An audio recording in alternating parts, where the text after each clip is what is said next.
What's up, everyone? So, when I started this channel, I promised you guys we'd keep it real with you, give you both the good and the bad. So, basically, the past week, we've taken a step back and really are now evaluating different areas that we're interested in when it comes to building the business. So, to give you guys context, when we dove into the sales space, Nemeth and I didn't have a lot of experience within this area. We were still in college, and we came across this problem because a founder presented, "Hey, it takes me a lot of time to research this additional information that I want to put in an email," and it all started on that. Um, Looking back, with one sign of validation to then start building software is a very, very bad approach. And I'll get to how we're changing that complete ideology of how we go about firstly identifying a problem, becoming very, very passionate about that problem, finding if other people face this problem, and then based off if they face the problem and want a service for that problem and then pay for that service all in a manual way, meaning we actually aren't building software, we're just doing this for them manually. And we find a trend that there's a core feature, we see there's a larger opportunity, then you start building software or most of the software to actually be able to scale that out to more people. It's a very different approach that we took about 6, 7 months ago when we kind of dove into this space. Probably about 8 months ago. And so we started with the sales research first tool. That's version one. Version two is we built this prototype. We showed it to him. He didn't like it. We kind of ran into a few problems with we weren't able to find contacts or get the contact base. So we were like, okay, let's just focus on allowing the user to input a company, ask a question, and we get the information back. Let's exclude the emailing part of this because there's already emailing tools like this. If you would have put those three things together right there, that would have been an AI SDR company, which obviously have kind of taken off in the past year with Artisan. There's a company called AI SDR. There's a company called 11x. They have bigger visions of digital employees. However, they all started with AI SDR, which we were right there. It shows how if you dive into a space without necessarily understanding all the different technologies that are currently within the market, you actually might miss out or oversee some truth that you might have actually come across. Which is why understanding the market and being very interested in the space is important. And I think that's why you see accelerators like Y Combinator accept a lot of people who had a lot of experience within the space before they started the company. So we ended up doing the research for a sales tool. We built the prototype.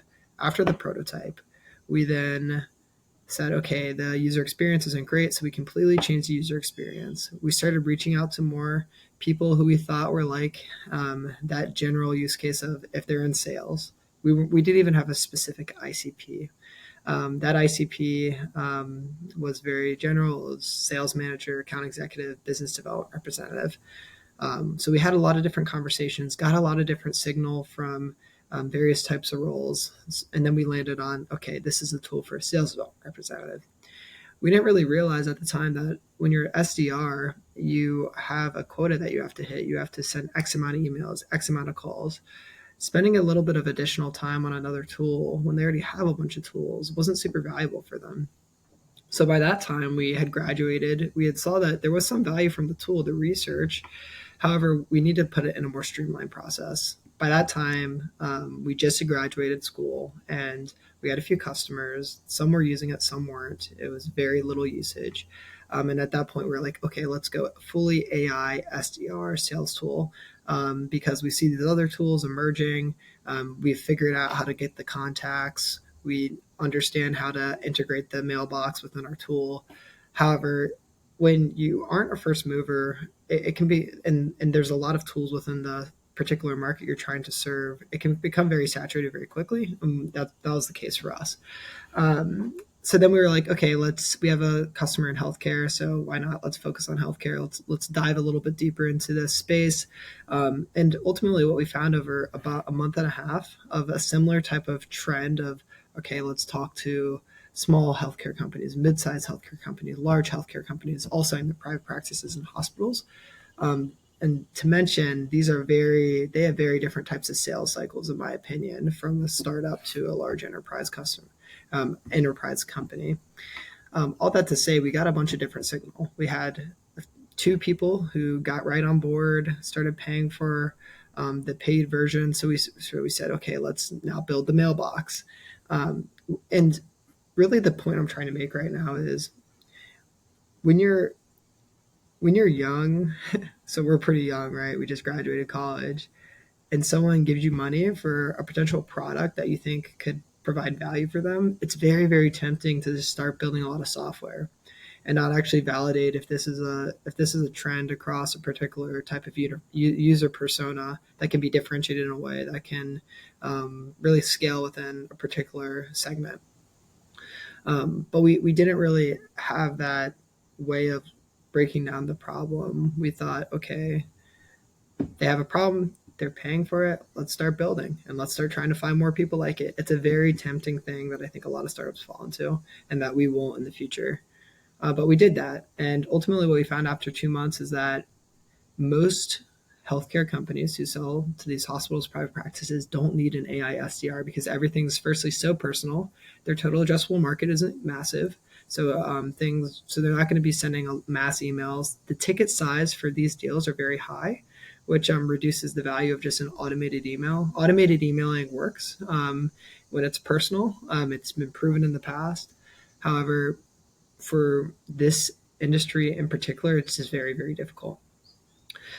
So the truth that we did learn in all of this was that we added a additional feature to our app, which was a Google form. And in that Google form, we just asked our users to, hey, we'll give you contacts, fill out this form, tell us the type of contact you need, the type of research that you need with that contact. There was no software that had anything to do with this, but we added this small little tab to it, and all the people who were getting on our trial and our paid customers were seeing this. And there was a very interesting truth that we found was that this was most of the value that they were getting from the product was them filling this out, and then the next day they think that our AI flow is doing this work for them, but it was actually just us. We were actually just finding the information, finding the right contacts. We were then enriching the contacts and then giving it back to them. And we only did this for probably about 5 to 7 companies. However, most of those companies wanted to come back and were ready to pay. And these were all startups. So then we actually have now done something in a way where we weren't building software, we validated the problem, and now we understand, okay, if we were to build software, this is what we would be building for the specific type of company. It was med technology companies in particular, about 1 to 15 employees, pre-seed, seed round.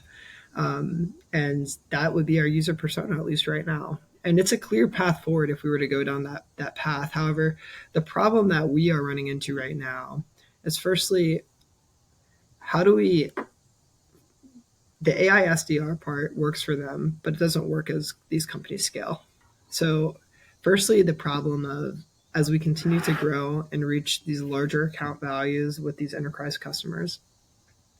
And then, secondly, the way that we were getting these contacts, there was very little differentiated way. We were buying lists.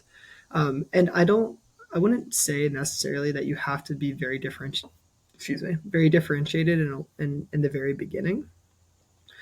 And you find differentiation over time. However, we weren't a first mover, and there just was little differentiation. And we reached out to founders who started in a very similar spot, ultimately had to pivot away due to they kind of reached the threshold of high 6 figures and then just weren't able to scale to 7 figures. So they had to kind of pivot to something different or serve a completely different market, to companies who failed, to companies who were in the space for a long period of time and got acquired for $10-15 million. And ultimately, Nemeth and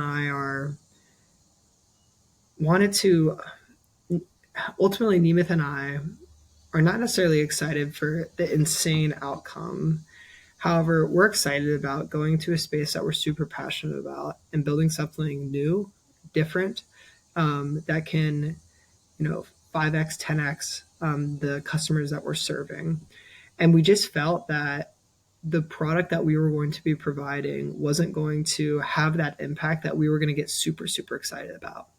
So over the past, week and a half, we've taken a step back and we're just asking ourselves, what are we really passionate about? Do we see any differentiated ways? How can we test without any software, get a subgroup, see if there's any trends?